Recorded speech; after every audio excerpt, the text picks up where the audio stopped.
fuck yourself. Check. We are here, the BX Farmer, your trusted neighborhood realtor, Vin Ferrante, and I have my new show I want to break out. It's called Real Estate Reality Check. So if you don't know, it's kind of a Bronx version of MythBusters, but it's not going to be with corny stuff like marry the house, date the rate. It's going to be some real stuff. And I'm going to talk about stuff that I'm going through and that I've been going through for the last 25 years as a realtor in the Bronx. And it's going to be informative and it's going to be fun. And it's just going to be putting some light on some topics that I think need to have some light on them. So the first one being when someone's about to sell a house and they tell some people, and people end up finding out, and the neighbor finds out that the house is for sale, and the neighbor approaches the owner. And it usually looks like, I want to buy the house for whatever, a family member, I love this block and I want to buy it. And it's cool. Like I have nothing against the neighbor wanting to buy a house or to really bring their family member to the house if that's really what they're doing. But here's the part that gets left out. They want it for a lot less than it's worth. And I'm going to tell a recent story. And that's most of the time. If I'm buying a house from a friend or a neighbor and I really want it, this would be my script to my friend and my neighbor. It might be coming to fruition soon. And my script is going to be, this is what I say to a friend or a neighbor.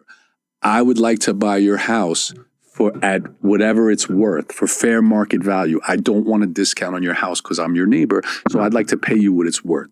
That's not how most neighbors approach people. Most neighbors approach people and they offer something way under market value, right? And I could tell a story recently where a dear friend of mine, his parents had a house in Throgs Neck, and the neighbor approached him. He owned a couple of houses on the block, and he said he'd like to buy their house. And they were thinking about selling it to him, but the neighbors wanted me my friend wanted me to make sure they weren't giving the house away, right? It's a lot of money that you could keep in your family. So I look into it, and just like I said at the beginning of this story, the neighbor offered probably over $100,000 less than what it would be on the market because it was the neighbor. And he was probably going to do it.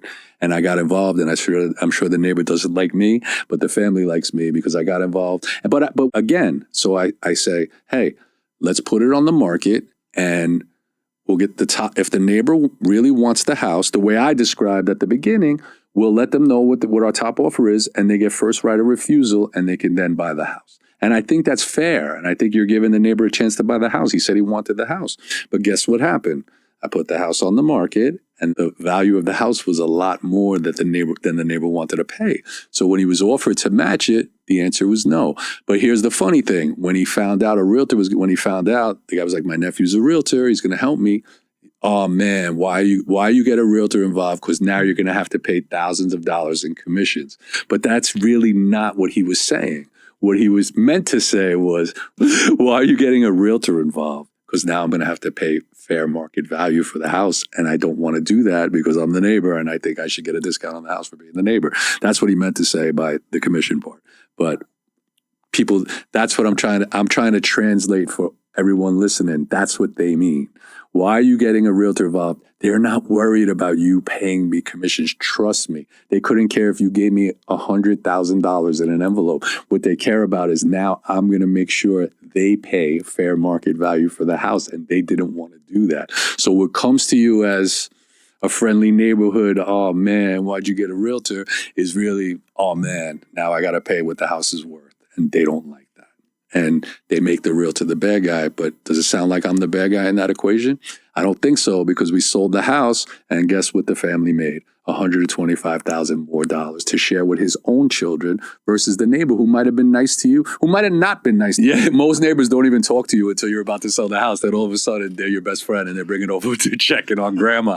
You know what I mean? You know how that works. So I'm here to just shine a little light on that. And again, this happened to me a month ago, and I sold the house, and they were able to keep over $100,000 to their kids. Don't you think that's nice? And their grandkids, instead of the neighbor owning another house on the block for a better price because he was your neighbor.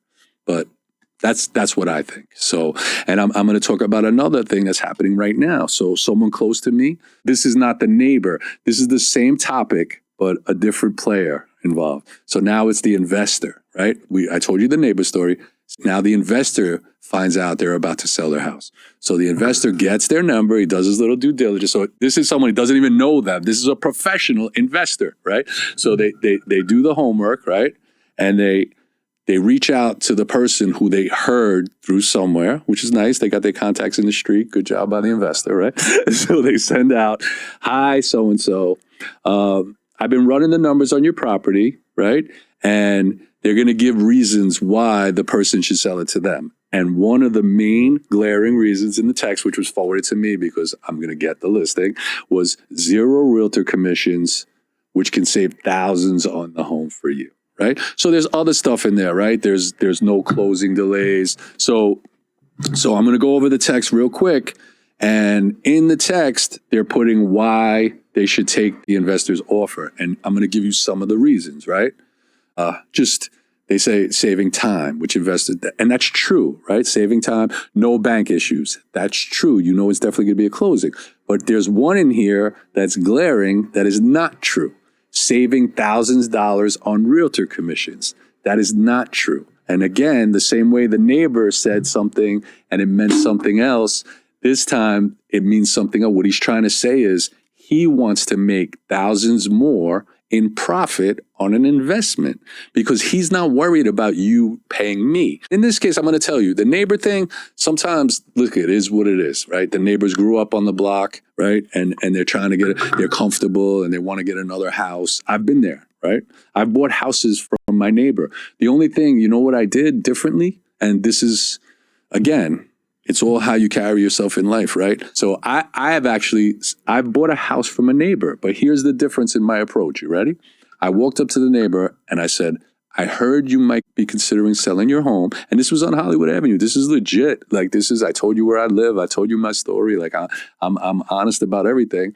And he was a friend of my father's growing up. They used to hustle together. He was the man. They used to buy cars and flip them. And my father did a lot of crazy side stuff, which was cool. And I think that's how I learned my salesmanship, right? But so I approached him and I said, hey, if you ever sell your house, he was by himself. He didn't have much family. I know he had an aide living with him at the end, right? So I said, he used to come to our house. My mother used to invite him over for Thanksgiving. And I said to him, if you ever sell, I'd love for you to give me an opportunity to buy. And I actually said these words. And I was a kid. I want you to think about this. I'm in my 20s. I'm not an investor. I was a kid, right? And I said, I want to pay you what the house is worth. Like, I'm not asking you to give it to me for a discount, right? And I said that, and I didn't think much of it afterwards. Like, time went on, years went by, and then he passed, and I got a phone call from his niece, and she said, hey, we were told to offer you the first right of the house. And they called me and I bought the house for what it was worth. And that's all I wanted. I didn't want a discount. And that's a good neighbor, selling me for what it's worth. But some neighbors, I went back to the neighbor thing because I'm telling that story. But so the investor, I have a little bit more of a grievance with the investors. The neighbor thing, it is what it is. Like everybody's trying to make it out here. You're trying to grab an extra few shackles in a deal. And I get it, right? But the investor, listen to what you're an investor. So if you look up the word investor, you try to make money off things. So you're telling people to save thousands on the realtor commission. But what you're really saying is, I want to make more money profiting. Because what realtors do, besides all the things I could list that we do, we keep homeowners from that happening. From you calling them on the side and sending them this little slick text, telling them you're going to save them commissions, but then your offer is way less than market value. Like, why don't you do it the way I did it and say, hey, I want to buy it for what the house is worth. That's why you don't want the realtor involved, because that's what we do. We make sure people get what your house is worth at that moment in time or more. And you don't want that. So what you try to do is paint us as the bad guy trying to take thousands in commission. And the word commission somehow becomes the bad word. You can profit $200,000 on a flip, but me making $20,000 on a commission doesn't sit well. And that's where you think the opportunity is. And they have homeowners actually thinking that it's true when we're here to protect them and their asset and their equity. So That's today's real estate reality check. I hope you enjoyed it. I just had to shine light on it. It's been happening to me for a long time. It happened to me 3 times in this past week, so I figured I'd talk about it. Whenever things happen to me and they're kind of bothering me a little on my chest, I figure what better way to bring it to light. So I shine some light on it. If you don't agree with me, that's cool. And if you do, that's cool too. But there's gonna be more. So be ready. All right, peace.